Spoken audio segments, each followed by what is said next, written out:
நாம் வேண்டிக்கிறோம், கேட்குறோம், அழுகிறோம். ஆனால் இது எல்லாம் சிவன்கிட்ட தேவையே இல்லை.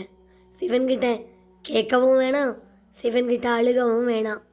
சிவனே உங்களை தேடி வந்து உங்களுக்கு என்ன தேவையோ அதை கொடுத்தா நீங்கள் எப்படி ஃபீல் பண்ணுவீங்க?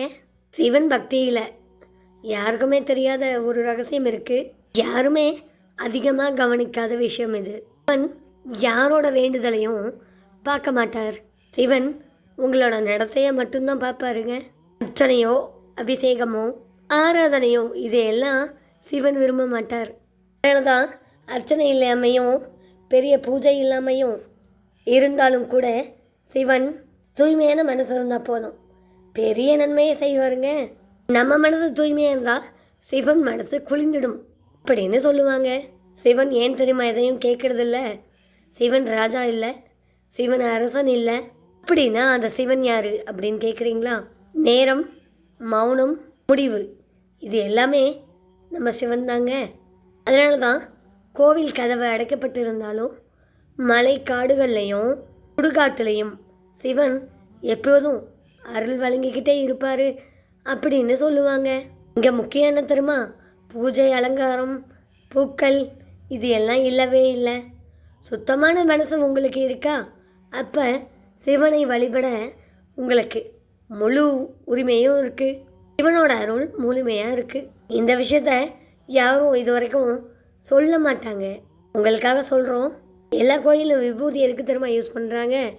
எல்லாருக்கும் ஒரு நாள் இதுதான் கடைசி, எல்லாருமே ஒரு நாள் சாம்பலாக போகிறோம் அப்படின்னு சொல்லாமல் சொல்கிறது தான் விபூதி கொடுக்குறதா சொல்லிக்கிறாங்க. காமம், கோபம், பேராசை, பற்று, அகங்காரம் இது அத்தனையிலேருந்து வெளியே வந்து மனுஷனாக இயங்கணும். எல்லாமே ஒரு நாள் சாம்பல் அப்படிங்கிறத குறிக்கிறதுக்காக தான் சிவன் நெற்றியிலையும் சாம்பல் அப்படின்னு முன்னோர்கள் சொல்லுவாங்க. சிவன் நம்மளை சோதனை செய்யலாம், கஷ்டப்படுத்தலாம், ஆனால் அது எல்லாமே நம்மளோட நன்மைக்காக மட்டும்தான். ஒரு நாளும் சிவன் தர்ற சோதனை நமக்கு சோதனையாக இருக்காது. அதை கடந்து வந்த அனுபவம் எனக்கு நிறைய இருக்குங்க. சிவன் தர்ற சோதனை நிச்சயமாக நல்ல ஒரு மாற்றத்தை நமக்கு பரிசாய் தரும். அந்த அனுபவம் உங்களுக்கு யாருக்காவது இருக்கா?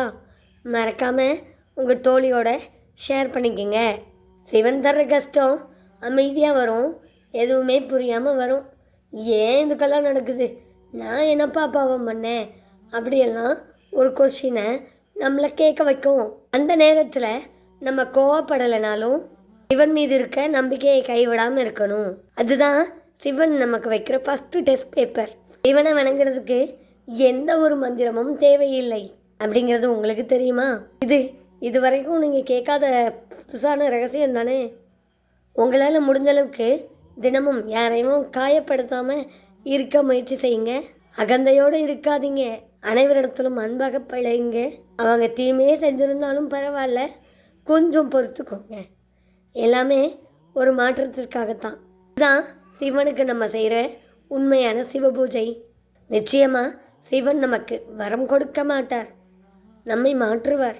அதனால தான் சிவனை புரிஞ்சவங்க அழமாட்டாங்க, புலம்ப மாட்டாங்க. இப்போ நீங்கள் சொல்லுங்கள், சிவன்கிட்ட நீங்கள் எதையுமே கேட்காம இன்றைக்கி சிவனை நினச்சிங்களா? அப்போ சிவன் தர்ற வரம் உங்களுக்கு தான். யாருக்குமே தெரியாத இந்த சில விஷயங்களை தேநீர் கதைகள் மூலியமாக நீங்கள் தெரிஞ்சுக்கிட்டதே சிவனோட அருளால் தான். ஒளிரூபமான சிவன். சீக்கிரமாக சிவராத்திரி வரப்போகுது. ராத்திரியோட முழு அர்த்தம் எல்லாமே பிளேலிஸ்ட்டில் சிவன் வீடியோவில் இருக்குது. மறக்காமல் பார்த்து தெரிஞ்சுக்கோங்க. இப்போ தான் வீடியோவை நீங்கள் முறையாக பார்க்குறீங்க அப்படின்னா மறக்காமல் வீடியோவை ஒரு சப்ஸ்கிரைப் பண்ணிடுங்க. சிவன் அருள் உங்களுக்கு வேணும்ல. வீடியோ உங்களுக்கு பிடிச்சிருக்கு அப்படின்னா உங்களுக்கு தெரிஞ்சவங்களுக்கு அனுப்புங்க. குரல் கொஞ்சம் தடுமாற்றத்தோடு இருக்குது. காரணம் என்னென்னா கொஞ்சம் உடல்நிலை சரியில்லை. சீக்கிரமே சிவனோட அருளால் சரியாயிடும். பழையபடி தேநீர் கதைகள் தோழியோட குரலை நீங்கள் கேட்கலாம். 2 ஒரு நாள் பொறுத்துக்குங்க, நிச்சயமாக சரியாயிடும்.